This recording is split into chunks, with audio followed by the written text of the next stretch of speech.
గా ఉన్నటువంటి ఎన్నికల లొల్లి. కర్ణాటక ఎన్నికలు అయిపోయినాయి. కర్ణాటకలో కాంగ్రెస్ పార్టీ విజయ డంకా మోగించడం, ఈ రోజు మంత్రివర్గ విస్తరణ, అలాగే ప్రమాణ స్వీకారాలు జరగడం జరిగింది.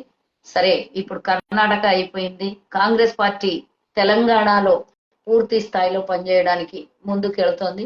దీంట్లో భాగంగా చాలా చురుకుగా పాల్గొంటున్నటువంటి కాంగ్రెస్ పార్టీ నాయకులు, కార్యకర్తలు అతి ఉత్సాహం, ఇప్పుడు చాలా ఉత్సాహంతో తెలంగాణలో ఎట్టి పరిస్థితుల్లో కాంగ్రెస్ అధికారంలోకి రావాలని అందరికన్నా మించి కార్యకర్తలు, తెలంగాణ అభిమానులు, తెలంగాణ బిడ్డలు. కాబట్టి ఆ దిశగానే కాంగ్రెస్ మరి కేసీఆర్ కి ధీటుగా పనిచేస్తున్న ఏకైక పార్టీ తెలంగాణ. మనకందరికి తెలిసినటువంటి విషయమే. ముసుగులాటలో దెబ్బలాట వద్దు. బీజేపీకి నేను చెప్తూనే ఉన్నా, నేను ఎప్పటి నుంచో చెప్తున్నా, బీజేపీ వేరు కాదు, బీఆర్ఎస్ వేరు కాదు అని. మనం చూసినాం నిన్నటిదాకా నడిచినటువంటి లొల్లి. 2-3 పాయింట్స్ చెప్తాను, దీన్ని బట్టి మీరు బీజేపీ బీఆర్ఎస్ ఒకటా కాదా అని ఒక నిర్ధారణ చేసుకోండి. మీరు కవిత ఇష్యూ నడుస్తుంది, గత 8-9 నెలలు అయింది. ఎందుకు సైలెంట్ ఉంది అని కాంగ్రెస్ పార్టీ ఆ రోజు నుంచి డే 1 మంత్ నుంచి మొదలెడితే ఈ రోజు 7-8 నెలలు అవుతుంది. ఇన్ని నెలల నుంచి ప్రశ్నిస్తూనే ఉంది. బీఆర్ఎస్ బీజేపీ ఒకటి కాకపోతే మనీష్ సిసోడియా అరెస్ట్ అయ్యి జైలుకు పోయినప్పుడు, ఒక డిప్యూటీ సీఎం పోయినప్పుడు, ఒక సీఎం కూతురు, ఆమెకు ప్రజాక్షేత్రంలో గెలిచిన ఎమ్మెల్యే, ఎమ్మెల్సీ ఎలాంటి పదవులు లేకున్నా అయినా కానీ ఒక ముఖ్యమంత్రి బిడ్డగా ఆమె రక్షించబడుతుంది. దీనికి కర్త కర్మ క్రియ అయినట్టు 100 కోట్ల స్కామ్ అంటుర్రు. కానీ అతిపెద్ద స్కామ్ ఉండొచ్చు. కేవలం 100 కోట్ల కోసం ఈ లొల్లి నడుస్తుందని నేను అనుకోను. కేసీఆర్ ని బ్లాక్ మెయిల్ చేసి అంటే ఎలాగో ఉంటది, ఆయన చేసినటువంటి స్కామ్ మనకు అందరికీ తెలుసు. ఈరోజు తెలంగాణలో కొల్లగొడుతున్నటువంటి ఆస్తుల విషయాలు చూసుకుంటేనే కేసీఆర్ ఎట్లాంటి ఎంత పెద్ద అవినీతి పరుడో మనకు తెలుసు. అందులో భాగంగా బిడ్డ తాదన్నేవాడు ఉంటే తలదన్నేవాడు అన్నట్టుగా, నాయన నువ్వే సంపాదిస్తావా, నీకన్నెక్క నేను సంపాదిస్తా అని ఢిల్లీ పోయింది బిడ్డ. 100 కోట్ల ఆస్తులు, 100 కోట్ల విల్లాలు, 100 కోట్ల బ్యాంక్ బ్యాలెన్స్లు అయితే మనకు కనబడవు. అవి ఎక్కడ దాచిపెడతారో, ఏ రూపంలో ఉంటాయో దేవుడికే తెలియాలి. ఈ విధంగా రాష్ట్రాన్ని కొల్లగొడుతున్న కేసీఆర్ దేశ సంచారకుడై, నేను గతంలో కూడా చెప్పినా, ఇప్పుడు కూడా చెప్తున్నా, దేశానికి నేనే రేపు పొద్దున కాబోయే ప్రధానమంత్రి, లేదంటారా అన్ని రాష్ట్రాలకు నేనే ఫండింగ్ చేస్తా, నాకు చైర్మన్ పదవి ఇవ్వండి అని చెప్పుకొచ్చినటువంటి విషయం పాతదే, మనకందరికీ తెలుసు. అందులో భాగంగా కేసీఆర్ నిన్న భూములు అమ్ముకున్నాడు. కవిత విషయం చెప్తున్నా, అది ఒక చిన్న బ్రేక్ ఇస్తూ నేను ఇంకో విషయం చెప్తా. కేసీఆర్ ఈరోజు దేశ నాయకుడిగా వెళ్తున్నప్పుడు మనం గతంలో ఎన్నోసార్లు చెప్పినాం, కోకాపేట భూములు, నయం భూములు, అట్లానే అయ్యప్ప సొసైటీ ఆస్తులు, అంతేకాకుండా మియాపూర్ భూములు. ఆ మియాపూర్ భూములు ఇష్యూ నడిచేటప్పుడే డ్రగ్స్ ఇష్యూ, ఆ డ్రగ్స్ ఇష్యూని తెర వెనుక చేయడానికి మియాపూర్ భూములు లొల్లి నడుస్తుంటే ఆ డ్రగ్స్ ని తెర మీదకి తీసుకొచ్చి 4 రోజులు డ్రామా ఆడి కథం సిట్టు విచారణ. అంటే ఈ రోజు రాష్ట్రంలో మనకు కనబడిన ఇట్లాంటి పెద్ద పెద్ద 1000 కోట్ల ఆస్తుల రూపాయలు కేసీఆర్ దగ్గర ఉన్నాయి. ప్రపంచం, నేను ఎప్పుడో చెప్పిన, దేశంలోనే అత్యధికంగా ధనికుడైనటువంటి ప్రాంతీయ పార్టీల ముఖ్యమంత్రి ఎవరన్నా ఉన్నారు అంటే అసలు స్వతంత్రం వచ్చినప్పటి నుంచి ఇప్పటిదాకా కేసీఆర్ ఒక్కడే ఉండొచ్చు అని అన్నా. ఇక మనం దేశం గురించి మాట్లాడితే అయితే దేశంలో అమిత్ షా, మోదీ లక్షల కోట్లు కుమ్మేస్తున్నారు, అది వేరే విషయం, ఆ టాపిక్ కాదు. ఆ టాపిక్ వచ్చినప్పుడు అది చెప్తాను నేను. మరి కవిత 100 కోట్ల ఇష్యూ 9 నెలలు నడిచింది. ఆ 9 నెలలు తెలంగాణలో ఎందుకు నడిచింది అని అంటే, 4 ఎమ్మెల్యేలు అమ్ముడు పోయిన విషయం మనకు తెలుసు. 4 ఎమ్మెల్యేల విషయం తెర మీదికి రాగానే ఆ విషయాన్ని కవర్ చేస్తూ కవితమ్మ ఇష్యూ తెర మీదకి తీసుకొని వచ్చారు. ఆ 4 ఎమ్మెల్యేలు 400 కోట్ల రూపాయలకు అమ్ముడు పోతున్నారు అని అంటే ఇద్దరు కొట్టుకున్నారు, గొడవ పడ్డారు, మీడియా ముందు లొల్లి చేసిండ్రు. అసలు ఇక అసలుకి టామ్ అండ్ జెర్రీస్ లాగా అసలు వీళ్ళిద్దరికి ఎంత పెద్ద వైరం ఉన్నదో, అసలు తెలంగాణలో బీజేపీ ప్రత్యామ్నాయం కాంగ్రెస్ ఏమీ లేదు, బీఆర్ఎస్ చేస్తున్న అవినీతికి కేవలం బీఆర్ఎస్ బీజేపీని ఎదుర్కోగలదని ఆనాడు కాంగ్రెస్ లో ఉన్నటువంటి ఎమ్మెల్యే రాజగోపాల్ రెడ్డి బీజేపీలోకి పోయి పోటీ చేసి ఓటమి పాలైనటువంటి విషయం మనకు అందరికీ తెలుసు.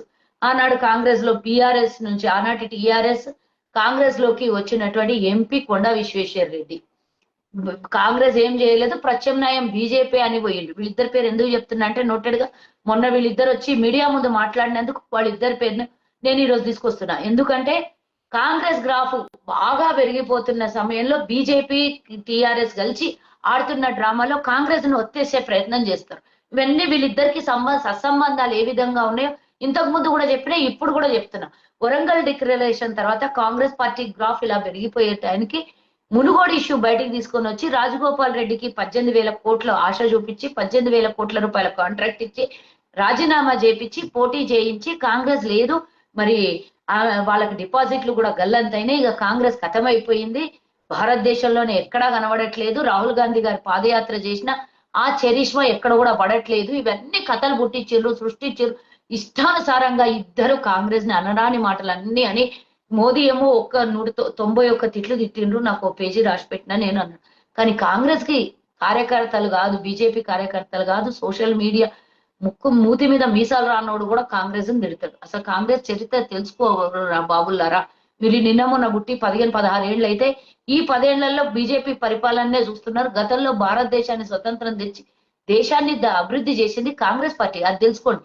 మీకు ఇట్లాంటి వాళ్ళని సోషల్ మీడియాలో ఆడించి బీజేపీ ఈ రోజు పబ్బం గడుపుకొని మీకు ఇచ్చే ఏదో ₹2 ఒక వాట్సాప్ ఫార్వర్డ్ చేస్తే, ఒక ట్విట్టర్ ఫార్వర్డ్ చేస్తే ఇచ్చి వాళ్ళు 1000 కోట్లు మనం ఫార్వర్డ్ చేసినందుకు వస్తున్నటువంటి లాభం ఏ విధంగా దేశాన్ని కొల్లగొట్టేసి వాళ్ళ గుజరాతీల కంటగడుతున్నారు, అది కూడా చెప్పిన నేను ఎన్నోసార్లు.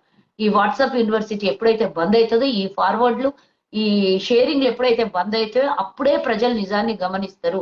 ఎందుకంటే ఈ దరిద్రాన్ని వాళ్ళకి ఏది కూడా తెలియనియకుండా వాళ్ళు చెప్పిందే నిజమని నమ్మించేటట్టు భ్రమలో ఉంచుతున్నటువంటి కొంతమంది అంధభక్తులు. కాబట్టి నేనేం చెప్తున్నా, ఈ రోజు తెలంగాణలో బీజేపీ బీఆర్ఎస్ ఇద్దరు ఒకటే. ఆ ఒక్కటే అనడానికి కవిత 9 నెలల నుంచి అరెస్ట్ కాకపోవడము, మునుగోడు ఎన్నికలు కూడా ఇద్దరి ప్రమేయం వల్లనే జరిగింది. 10th క్లాస్ పేపర్ లీకేజ్ కూడా ఇద్దరి ప్రమేయంతోనే జరిగింది. ఎందుకు అని అంటే అన్ని అర్థాలు మీరు అర్థం చేసుకుంటే ఉంటది.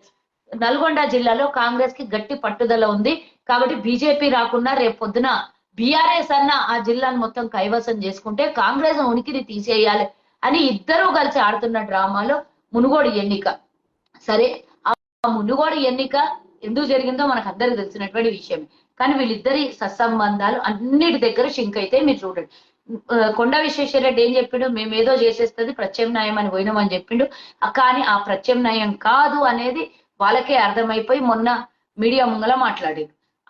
అంతేకాకుండా ఎంతో సాధిస్తా అసలు కేసీఆర్ ని ప్రతి నియోజకవర్గంకు రాజీనామా ఎమ్మెల్యేలు చేయాలి, చేస్తే అభివృద్ధి జరుగుతుంది అని కాంగ్రెస్ పార్టీలో ఉన్నప్పుడు పూటకో మాట గంటకో మాట మాట్లాడిన రాజగోపాల్ రెడ్డి గబుక్కునే ఇప్పుడు యూటర్న్ తీసుకొని మళ్ళీ బీజేపీతోని ఏం కాదు అంటే ఏ పార్టీలు ఉంటే ఆ పార్టీని నిందించడం అలవాటు అయిపోయిందేమో.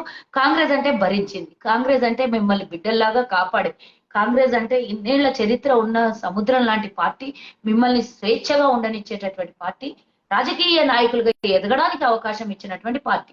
ఇందులో ఉన్న స్వేచ్ఛ ఎక్కడ దొరకదో మీకు తెలుసు. అక్కడ మీరు గిలగిలా కొట్టుకుంటూ బాయిలో చేపలాగా కొట్టుకుంటున్నారు. మీరు సముద్రాన్ని చూసారు, బాయిలో చేప మీరు కాదు, సముద్రంలో ఉండే వాళ్ళు మీరు. కాబట్టి మీరు అక్కడ ఇమ్మడలేకపోతున్నారు. కాబట్టి అంత రిస్ట్రిక్షన్స్ ఉండి అంత క్రమశిక్షణ అని చెప్పుకునే బీజేపీ పార్టీలు మీరిద్దరు వచ్చి బయటికి మాట్లాడినరు అని అంటే మీ లోపల ఎంత ఆవేశము, ఎంత బాధ, ఎంత కోపం ఉందో అర్థం చేసుకోగలుగుతాం మేము. కాబట్టి ఎప్పుడైనా తెలంగాణలో కానీ భారతదేశంలో కానీ బీజేపీతో భారతదేశంలో తెలంగాణలో బీఆర్ఎస్ పార్టీతో నిజమైన పోరాటం చేస్తుంది కేవలం కాంగ్రెస్ పార్టీ. కాబట్టి కాంగ్రెస్ పార్టీలోకి ఏ నాయకులు వస్తున్నా పెద్ద మనుషులు పోయి, నేను ఎన్నోసార్లు చెప్పిన, ఇప్పుడు కూడా చెప్తున్నా, పొద్దున్న లేస్తే 60 సార్లు ఒక్కొక్కళ్ళ ఇంటి ముంగల పోయి వాళ్ళ బ్రష్లు కూడా చేసుకోకుండా వాళ్ళ ఇండ్ల ముంగల పోయి కాపలా కాస్తున్నా. ఈ రోజు చేరికల కమిటీ చైర్మన్ వాళ్ళ టీము కూడా. కాబట్టి ఈ రోజు తెలంగాణలో గ్రాఫ్ పెరిగిన కాంగ్రెస్ అన్ని వీళ్ళు చేస్తున్న అవినీతి పనులన్నట్టు దేశంలో రాహుల్ గాంధీ గారు, మా కార్యవర్గం మొత్తం ఏఐసిసి కార్యవర్గము, ఖర్గే గారు, ప్రియాంక గారు అందరూ బయటికి తీస్తుంటే తెలంగాణలో కాంగ్రెస్ పార్టీ ఈరోజు బీఆర్ఎస్ చేస్తున్న అవినీతిని రోజుకోటి బయట పెడుతుంది. అందులో భాగంగానే ఈ రోజు ముఖ్యంగా నేను లైవ్ లోకి రావడానికి ముఖ్య కారణం ఏంటంటే ఈ రోజు ఔటర్ రింగ్ రోడ్ విషయం. ఎందుకు ఈ ఔటర్ రింగ్ రోడ్ విషయాన్ని కోసం లైవ్ లోకి వచ్చానంటే, ఇందాక మీరు చూసినారు ముఖ్యమంత్రి గారు లైవ్ చూసినారు. పంజాబ్ ముఖ్యమంత్రి, ఢిల్లీ ముఖ్యమంత్రి కేజ్రీవాల్, పంజాబ్ ముఖ్యమంత్రి ఈ ముగ్గురు కలిసి మీటింగ్ పెట్టిండ్రు, ప్రెస్ మీట్ పెట్టిండ్రు, చూసినాం మనం. నేను అడుగుతున్నా, ఈ కేజ్రీవాల్కి ఇబ్బంది కలిగితే నువ్వు సానుకూలంగా స్పందించడానికి అయితే ఢిల్లీకి పోయి కూర్చొని మాట్లాడు. ఢిల్లీ నడిబొడ్లో కూర్చొని మాట్లాడితే దేశం మొత్తం మీడియా కవరేజ్ అవుతుంది, దేశం మొత్తం చేస్తున్న తప్పులు తెలుస్తాయి. కానీ తెలంగాణకి వాళ్ళిద్దరిని పిలిపించుకొని ఇక్కడ ప్రెస్ మీట్ పెట్టడం అంతరార్థం ఏంటి అంటే ఈ రోజు మీడియా డైవర్షన్ జరగాలి, 2-3 రోజులు ఇదే డిస్కషన్ జరగాలి. అంటే ఏం చేయాలి? తెలంగాణలో నడుస్తున్న 1,00,000 కోట్ల స్కామ్ గురించి, 1,00,000 కోట్లకు పైగా అవినీతి జరుగుతున్న ఔటర్ రింగ్ రోడ్ కోసం రేవంత్ రెడ్డి గారు తీసుకున్నటువంటి ఈ లొల్లి పంచాయతీని పక్కకు తప్పేయడానికి, మీడియా కాన్సన్ట్రేషన్ డైవర్షన్ చేయడానికి కేసీఆర్ ఈరోజు తెలంగాణలో తీసుకొని వచ్చి కేజ్రీవాల్ తో మీటింగ్ పెట్టి ప్రెస్ మీట్ పెట్టిండు. అంటే ఈరోజు చూడండి, పొద్దున్న నుంచి దీన్ని నిన్న రేవంత్ రెడ్డి గారు ఏదైతే ప్రెస్ లో మాట్లాడారో దాన్ని ఈ రోజు హైలైట్ చేయకుండా ఇమీడియట్ గా ఈ కేసీఆర్ తీసుకున్నటువంటి నిర్ణయం చాణిక్యం చూడండి, ఆ విధంగా ఉంటది. రేవంత్ రెడ్డి గారికి ఈ రోజు నిన్న నోటీసులు పంపించడం జరిగింది. ఎందుకు పంపించిందండి? ఏమన్నా తెలంగాణ ప్రాంతం ఏమన్నా గతంలో ఉన్నటువంటి బ్రిటిష్ పరిపాలనలో నడుస్తుందా? గడిల పరిపాలన నడుస్తుందా? స్వేచ్ఛగా మాట్లాడేది లేదా? అసలు టెండర్లు ఎట్లా పిలిచిండ్రు, టెండర్లు ఏ రూపంలో వేసిండ్రు, అన్ని మీరు ఓపెన్ ప్లాట్ఫామ్ లో పెట్టాలి కదా, పబ్లిక్ డొమైన్ లో పెట్టాలి కదా. రేవంత్ రెడ్డి గారు అదే ప్రశ్నించారు కదా, 7,000 కోట్లకి యువనబ్బ జాగిరని 30 సంవత్సరాలకు లీజుకి ఇస్తారా బాబు నువ్వు మీ అయ్యా అని రేవంత్ రెడ్డి అడిగారు. ఎందుకంటే జిహెచ్ఎంసి ముఖ్యమంత్రి, జిహెచ్ఎంసి మంత్రి కాబట్టి అడిగిండు. మీరు మరి జిహెచ్ఎంసి మంత్రికి ఈ రోజు అమెరికాలో ఏం పీకరికి ఏం చేయనికి పోయిండో మాకైతే తెలియదు. వచ్చిండు, ఏం చేసిండు, ఏం తీసుకొచ్చిండు, ఏం నిధులు తీసుకొచ్చిండో ప్రజలకు తెలియదు. కాబట్టి ఇవన్నీ డైవర్షన్ చేయడానికి రేవంత్ రెడ్డి గారు ఒక పెద్ద టాస్క్ తీసుకున్నారు, దాని మీద పనిచేస్తున్నారు. కాంగ్రెస్ కూడా దీని మీద చాలా సీరియస్ గా ఉంది. ఎట్టి పరిస్థితిలో ఈ ఔటర్ రింగ్ రోడ్ ఇచ్చినటువంటి టెండర్ ని ఎట్టి పరిస్థితిలో విచారణ జరగాలి. ఏ విధంగా జరిగిండ్రు, ఇది 7,000 కోట్లకి ఎందుకు అవినీతి చేసి అమ్మేసిండు కేసీఆర్? ఎవరో కూడా వాడు ఇండియా వాడు ఉండొచ్చు, ఓడన్ ఉండొచ్చు, తీసుకొని పోయి సింగపూర్ కంపెనీకి ఎవరికోగనికి ఇచ్చిండు. రేవంత్ రెడ్డి గారు ఒక ప్రశ్న వేసిండు. ఏమని వేసిండ్రు? పక్క రాష్ట్ర మన దేశానికి విదేశీ శక్తులు కూడా వచ్చి ఏమన్నా చేస్తే ఏం చేస్తాం? ఈ టెండర్ లో భాగంగా ఎవరితోనన్న చేతులు కలిపి మన దేశానికి వాడు ఇంకొకరికి అమ్ముకుంటాడు, మన పరిస్థితి ఏంది అని అడిగింది. ఇవన్నిటికీ ఆన్సర్ చెప్పాలి కాబట్టి ఇటు కేటీఆర్ డైవర్షన్, ఇటు కేసీఆర్ డైవర్షన్. దీనికి మధ్యలో తగుదనమ్మా అని బీజేపీ వస్తుంది. దీని మీదనంటే మేము తీసుకొచ్చిన దాకా ఓష్ ఉండదు, ఏది సోయి ఉండదు. మేము అన్నాం కాబట్టి మీరు కొట్లాడాలి. టీఎస్పీఎస్ లో మేమే బయటికి తీస్తే 10th క్లాస్ లో మీరు ఇద్దరు కలిసి చేసిందే. ఇది మూడోది issue, outer ring road issue. Revanth Reddy గారు దీని మీద ఇంత సీరియస్ గా, కాంగ్రెస్ పార్టీ ఇంత సీరియస్ గా దీని మీద పనిచేస్తుంటే దానికి మేము వచ్చి ఆయన నిన్న రఘునందన్ మరి ఏమైంది, ఒక లాయర్ కదా, టెండర్ వేయంగానే నీకు తెలీదా? నువ్వు కూడా ఒక ప్రతిపక్ష పార్టీలో ఒక శాసనసభ్యుడు కదా, మరి నువ్వు ఎందుకు ఇమీడియట్ గా రియాక్ట్ అవ్వలేదు? రేవంత్ రెడ్డి గారు అన్ని విధాలా రియాక్ట్ అయిన తర్వాత పోయి దాని మీద ఒక కేసు వేసి వచ్చిండు కోర్టులో. అడ్వకేట్ కాబట్టి ఏదో వేసాడు తూతూ మంత్రంగా. మరి ఏ రూపంలో మీరు పెద్ద కొట్లాడండి చెప్పండి? కాంగ్రెస్ పార్టీ దీని మీద ఇంత సీరియస్ కాబట్టి మీరిద్దరు ఒక్కటే.